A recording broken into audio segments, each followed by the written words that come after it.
sans les devoirs nous laquer, sans les devoirs nous laquer, sans les devoirs nous laquer l'eau. Just gonna do some housework, gardening. Our water line is getting some algae and it's getting longer and longer, so before we grow a beard. But there's so much current in the water, I'm not going to be able to do it nicely with the pool noodle, how I thought. No, I have to be running while doing the bottom of the boat. We applied new anti-fouling in Aruba and it's been working out really well. But now because we sailed so much, basically, it's starting to come off. Jeez, yeah, look at this. I can barely stay here.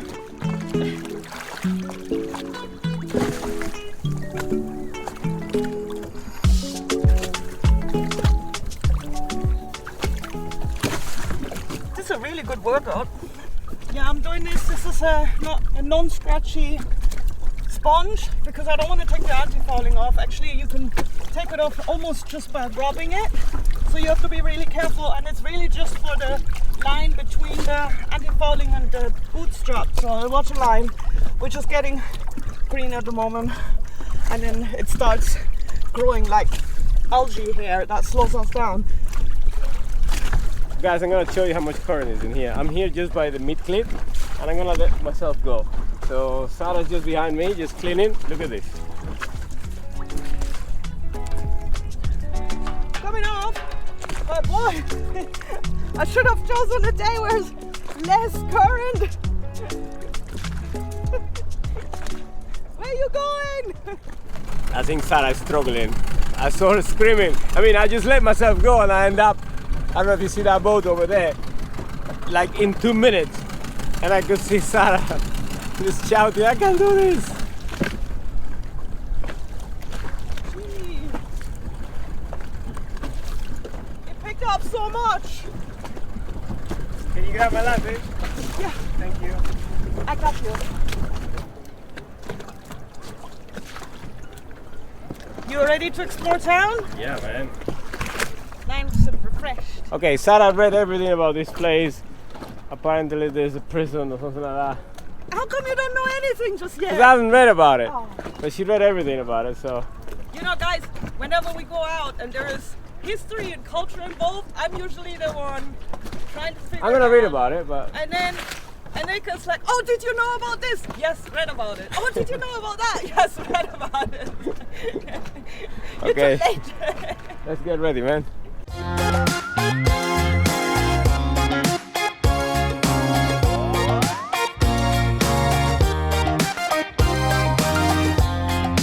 Into the wild again.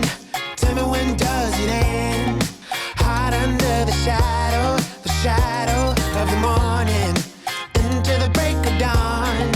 We are gonna carry on. Covered by the daylight. It's alright. We are pushing head on. All your worries be gone. We are running straight out into the wild. Follow Yeah, so we're gonna make it to town. And out behind Little Red Riding Hood. Guys, it is such nice weather today. So it's still hot, but it doesn't feel so humid at the moment. So it's really enjoyable, and there's some rain showers passing by, which usually makes it really hot. But right now it just feels like a European summer morning where you still get some cool air. It feels so nice. We have to be outside. Let's we can't go. be You and inside your the boat. Europeans on the boat. Hey, Come on, let's hey, I'm really enjoying this weather, okay? I had this dress when we met. All right, bring me to town on the white horse. Alang ngata sutukung molule.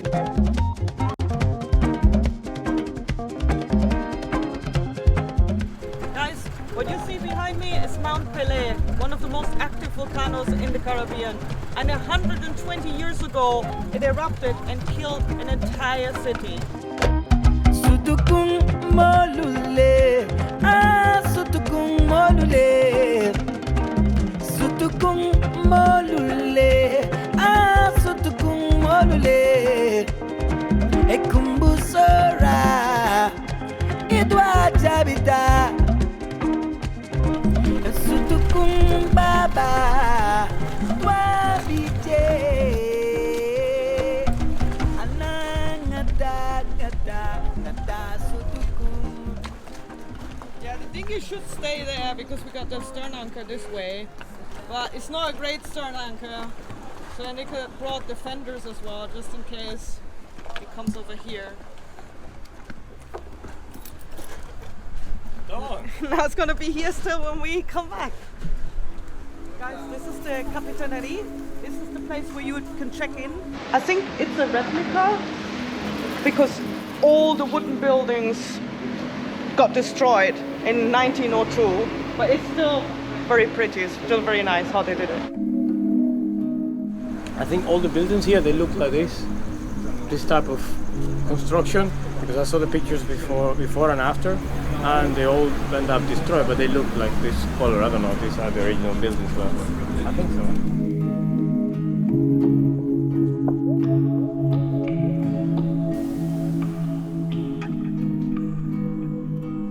I like how they put the black and white pictures on the walls, because all the walls, I mean, they're kind of burned from the volcano. And probably the people who actually lived at that time in here.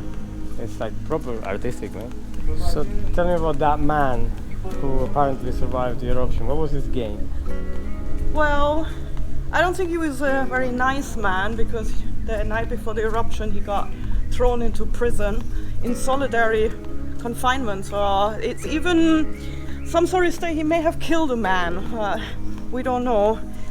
So yeah, he was locked up somewhere here. We don't even know where we are. We don't know where we're going, but we are looking for the prison cell of, I think his name was Siparis or Ledger. We can probably Google it, but we choose not to Google it.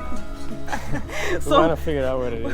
Guys, we know a little bit about the story. I actually knew about it for a long time, and Nika didn't. No, I didn't know anything. He didn't. And I always wanted to come here. More than 30,000 people lived here, and they used to call it the Paris of the Caribbean. But now only a few thousand people live around here.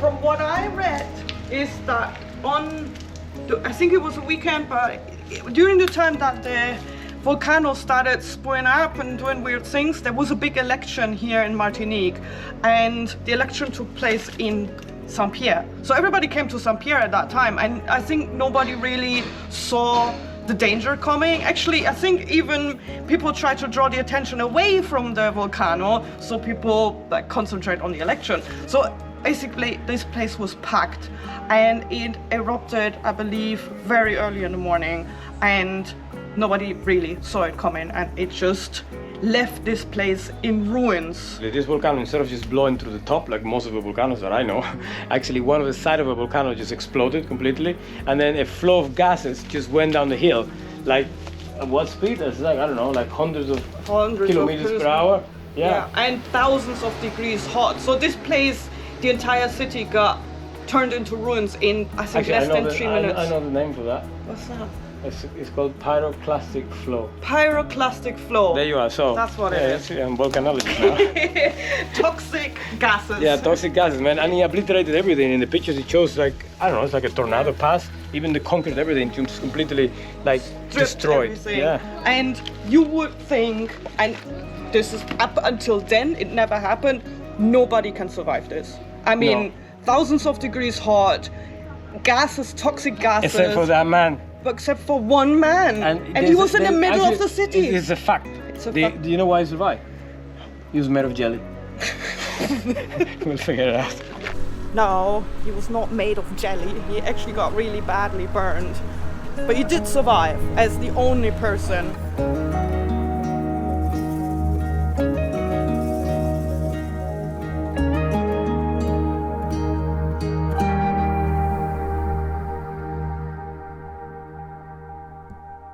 Look at these walls. They're this thick, and they're just blown out. Just the bare ruins left. This must have been so scary.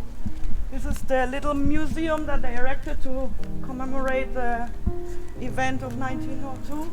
I think this is it. But this is definitely some of the very few places that I left here.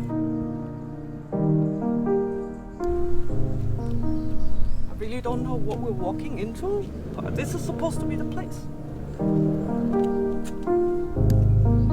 There's a theater. Just not much left of it. The roof is gone and everything. No other guy. No, it must be closed though. Look. So there was a theater here. I think the prison is on the top of that hill, just right there. I'm not sure. But I think you're right. I think it's up here. I have the feeling we're walking in the wrong direction, but Nick keeps saying it should be here. We are anchored just right there. I don't know if you can see from here, it's quite far. I am beginning to doubt that Enrique knows at all what we're looking for, because we just went around the corner and it's like, there it is! And I said, what's there? I saw it on the drone, man. I don't know. So now we've been walking for 10 minutes in the wrong direction. We got a tip from one of the locals. She pointed us in the right direction. Actually, I was bringing Sarah to the other side because I saw something with the drone. I think it was a water tank. Yeah. It's not the prison. Nicholas But is leading this one me is away. called Rue de la Prison, Prison Road. Yeah, however you pronounce prison in French. It's a bit hidden, I must say. I just spotted it in a corner. So this used to be the prison here. And there was one room that was used for solitary confinement, but it was actually an old, well, initially it was built as a bomb-proof powder chamber. Oh man, Wow. look at this, the thickness of the walls. I can see why the guy survived, man. It's like a bunker. It didn't have any windows and only an air vent in here. This is making me feel a bit uncomfortable because I heard about this story when I was like 13 years old, and now I'm here and I know what happened. Like, How old were you in 1902? 13? oh man. Oh, this is so much smaller than I imagined it to be. Just imagine you are locked in here. You can't even see what's going on outside because this was blocked as a vent. So there was hardly any light coming in here. And then you hear probably rumbling and people. And you're in here. This must have been so scary. I mean, I don't think he knew what was happening because I wouldn't know. If I'm in here and I hear that noise, I don't think he had any experience of volcanoes or anything. We had nobody had experience on that. I wouldn't know. In modern days, well, if it's a volcano, no. Yeah. So that must be so scary. And didn't you say he had to pee on himself? No, what happened is he could feel the hot air coming, the hot toxic air coming down, and got hotter and hotter in here. So what happened was he urinated on his clothing and stuffed it into the air vent. So probably that helped him to survive because some of the fumes didn't come into this room. But it did say that this room got very hot and he got really badly burned. Still spent several days locked up in here under gravel until some rescuers came around and heard him. And nobody thought anybody could survive this, but he did in here.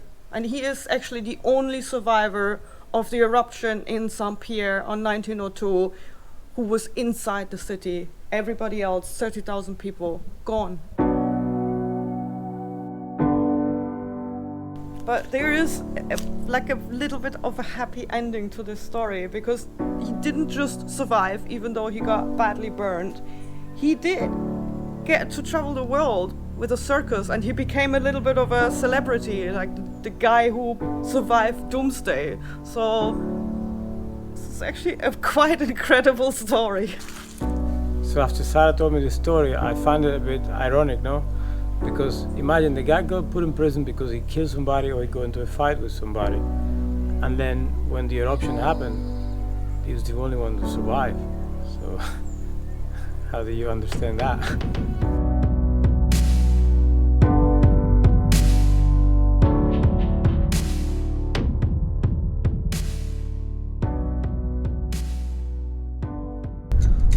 just got a visit from the police here on the boat. We dropped anchor and they were literally here, and it's the second time in 2 days that we have a run-in with the gendarmerie.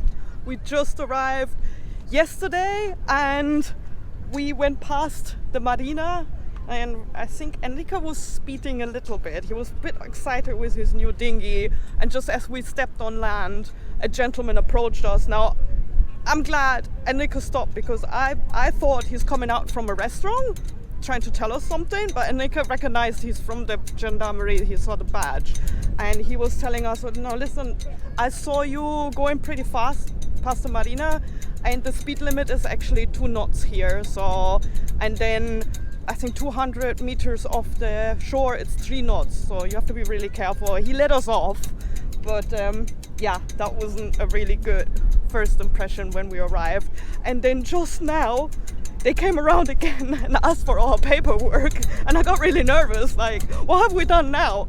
Like and they were all like, have you been sailing in British waters recently? Can we see your paperwork, please? Like, you don't want to get into trouble, do you? And I just didn't understand. Maybe I thought it was a language barrier, but they like kept pointing at the boat, like, you don't want to get into trouble, do you? You don't want to get into trouble. And like, I didn't realize, and Nico was telling me in the BVIs that we should really change our flag, but it was kind of rolled up, and I said, no, it's fine, it's fine, we don't have to change our flag. And then when the gentleman came around, I only realized then how bad it is. Look at this, guys. Oh man. Now we got a big flag. God, I'm glad we still had one spare. I did tell you, actually, when we're in the BBS, guys, yeah, I did tell Sarah, we need to change it, and she was like, oh no, we don't need to change it. It was rolled up and it looked fine for me. Man, it looks like one of these pirate flags. I did that not because it was falling apart, and then that's what I told Sarah. And actually, I believe, like, you know, they've been considerate not to give us a fine, because come on, it is an offense. See how to get it down anyway. We haven't changed it in a while. I remember I like pushed it up with the boat hook because we had it further down before, and then it kept slapping me in the face while I was on the helm. But I may have to get the boat hook to get this down. I can't get it from there. I think this is evidence of achievement how far we sailed, because yeah, that has seen a lot of wind. Okay, this one's considerably bigger, and now I have to see if I put it up, it's actually going to obscure the solar panels, but if I leave it further down, then we're going to have it here in the cockpit and it's just going to slap us. So maybe in the end we do have to get a flagpole or put it somewhere else, but let me see. Maybe this is one of our 2 backstays that goes all the way up to the mast. Usually we have the flag here, but usually it's a lot smaller, so we don't have much trouble with it. But this one's probably gonna obscure the solar panels, which is not ideal.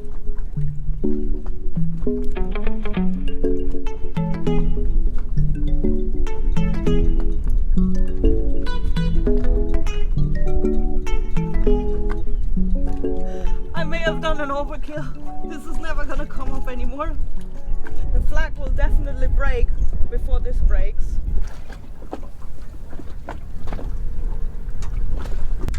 Been taking an awkward amount of time now.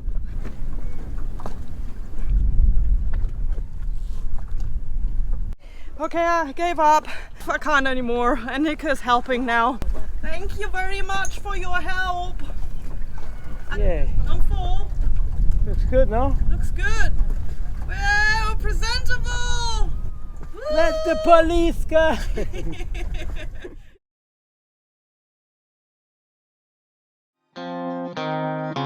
You mean?